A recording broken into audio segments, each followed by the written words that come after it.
Hi అండి. నమస్తే. Welcome to Suhasini's kitchen. నేను మీ సుహాసిని రెడ్డి. ఈరోజు మన కిచెన్‌లో ఒక హెల్తీ బ్రేక్‌ఫాస్ట్‌ని చేసి చూపించబోతున్నా. చాలా చాలా రుచిగా ఉంటుంది. ఆరోగ్యానికి చాలా మంచిదండి. బీట్రూట్‌తో చేసుకునే ఈ రెసిపీ పిల్లలు ఇష్టంగా తినేలాగా చేస్తున్నాను.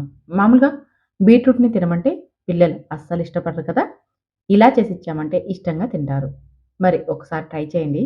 ఇందుకోసం ఒక కప్పు బీట్రూట్ ముక్కల్ని వేసుకోవాలి. బీట్రూట్‌ని తొక్క తీసి మీడియం సైజ్‌గా కట్ చేసి ఇందులోకి వేసుకోండి. ఇందులోకి 3 ఎండుమిర్చిని కూడా వేసుకున్నామంటే బీట్రూట్ స్వీట్ అనేది తెలియకుండా ఉంటుంది. ఇలా వేసేసి కచ్చాపచ్చా గ్రైండ్ చేసేసుకోండి. తర్వాత అదే కప్‌తో ఒక కప్పు గోధుమ రవ్వని వేసుకోండి. అదేనండి ఉప్మా చేస్తాం కదా రెగ్యులర్‌గా ఆ రవ్వని వేసేసుకోవాలి. ఇదంతా కూడా మరొకసారి మిక్సీ పట్టాలి. ఇలా మిక్సీ పట్టాక ఇప్పుడు ఇందులోకి అవసరమైనన్ని వాటర్‌ని యాడ్ చేసేసి రెగ్యులర్‌గా దోస పిండిని ఎలా అయితే గ్రైండ్ చేసుకుంటామో ఆ విధంగా గ్రైండ్ చేసేసుకోండి. మనకి దాదాపు ఏ కప్‌తో అయితే రవ్వను తీసుకున్నామో అదే కప్‌తో ఒక కప్పు దాకా వాటర్ అవసరమవుతాయి. కాకపోతే చూసుకొని చెక్ చేసుకుంటా వేసుకోండి. ఈ విధంగా గ్రైండ్ చేసుకున్న ఈ మిశ్రమాన్ని ఒక బౌల్‌లోకి తీసేసుకోవాలి. గ్రైండ్ చేసుకునేటప్పుడు చాలా అంటే చాలా సాఫ్ట్‌గా గ్రైండ్ చేసేసుకోండి. అప్పుడే మనకి ఈ బ్రేక్‌ఫాస్ట్ అనేది చాలా టేస్టీగా వస్తుంది. ఇలా గ్రైండ్ చేసుకున్న ఈ మిశ్రమాన్ని ఒక బౌల్‌లోకి వేసుకున్నాం కదా!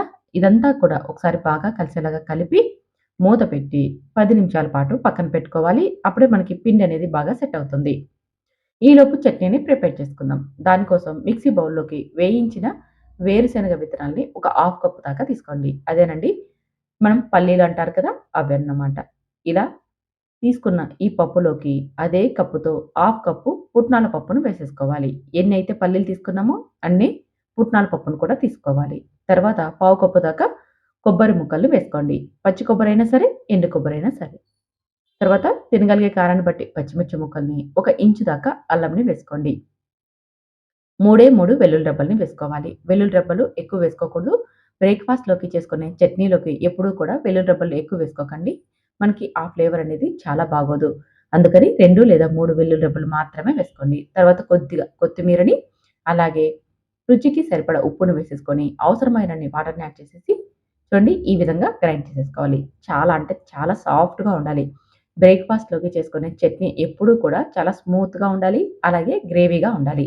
అదే రైస్‌లోకైతే కాస్త కచ్చా పచ్చాగా గట్టిగా ఉండాలి. అప్పుడే బాగా మనకి టేస్టీగా వస్తాయి. బ్రేక్‌ఫాస్ట్‌లోకి ఎప్పుడు కూడా సాఫ్ట్‌గా ఉండేలాగే గ్రైండ్ చేసేసుకోండి. కావాలంటే ఇందులోకి మనం పోపును ప్రిపేర్ చేసేసుకోవచ్చు.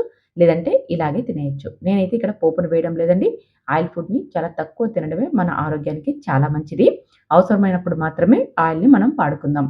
ఇప్పుడు మనం ప్రిపేర్ చేసి పెట్టుకున్నాం కదండీ! దోస బ్యాటర్‌ని అందులోకి రుచికి సరిపడా ఉప్పును, చిటికెడంటే చిటికెడు వంట సోడాను వేసుకోవాలి. మనం కొద్దిసేపు నానబెట్టుకున్నాం కాబట్టి వాటర్‌ని అబ్జర్వ్ చేసుకొని ఉంటుంది. ఇప్పుడు అవసరమైతే మరికొద్దిగా నీళ్ళని వేసేసుకొని ఇదంతా మరొకసారి కలుపుకోవాలి. రెగ్యులర్‌గా దోస పిండి ఎలా అయితే మనకి బ్యాటర్ ఉంటుందో ఆ విధంగా కలిపేసేసుకోండి.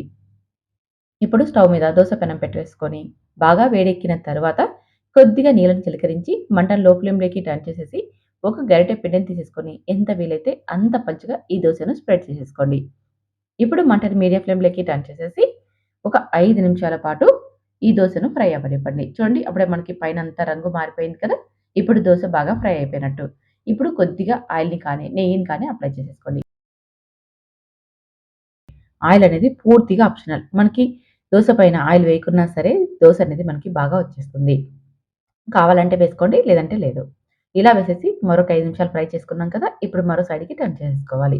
ఇటువైపు కూడా మరొక 5 నిమిషాలు బాగా ఫ్రై చేసేసుకొని తీసేసుకోవడమే. చాలా చాలా సాఫ్ట్‌గా ఉంటాయి. చాలా రుచిగా ఉంటాయి. పిల్లలు కూడా టేస్ట్‌ని చాలా బాగా ఇష్టపడతారు. ఇందులోకి మనం కొద్దిగా స్పైసీని కూడా యాడ్ చేసాం కాబట్టి స్వీట్‌గా లేకోకుండా దోసలు చాలా బాగా వచ్చేస్తాయి. ఇప్పుడు మరొక దోసను వేసి చూపిస్తున్నాను చూడండి. ప్రతిసారి కూడా మనం ఆయిల్ అయితే అప్లై చేయాల్సిన అవసరం లేదు. కొద్దిగా నీళ్ళని చిలకరించేసి క్లీన్ చేసేసుకొని దోసను వేసేసుకోవచ్చు. చాలా చాలా పలుచగా కూడా వస్తాయి. చాలా రుచిగా కూడా ఉంటాయి. మార్నింగ్ టైమ్‌లో హడావిడి లేకోకుండా ఇన్‌స్టంట్‌గా ఈ బ్రేక్‌ఫాస్ట్‌ను ప్రిపేర్ చేసేసుకోవచ్చు. చట్నీనైనా సరే, దోసలైనా సరే చాలా తక్కువ సమయంలో తయారు చేసేసుకోవచ్చు. రుచి అండ్ హెల్తీ బ్రేక్‌ఫాస్ట్. పిల్లలు బీట్రూట్ తినమంటే అస్సలు తినరు. ఫ్రై చేసినా సరే లేదా జ్యూస్ ఇచ్చినా సరే. కానీ దోసలు వేసి ఇచ్చామంటే ఇష్టంగా తినేస్తారు. బ్రేక్‌ఫాస్ట్‌లోకైనా సరే, లంచ్ బాక్స్‌లోకైనా సరే. మరి మీరు ఒకసారైతే ఈ రెసిపీని ట్రై చేయండి. ట్రై చేసి టేస్ట్ ఎలా వచ్చిందో కామెంట్ చేయండి. ఈ బ్రేక్‌ఫాస్ట్ రెసిపీ మీకు నచ్చితే మాత్రం మీ ఫ్రెండ్స్, ఫ్యామిలీ మెంబర్ కూడా ఈ వీడియోని షేర్ చేసి ఇలాంటి హెల్తీ వంటకాల కోసం మన ఛానల్‌ని సబ్స్క్రైబ్ చేసుకొని ఫాలో అవ్వండి. Thank you for watching.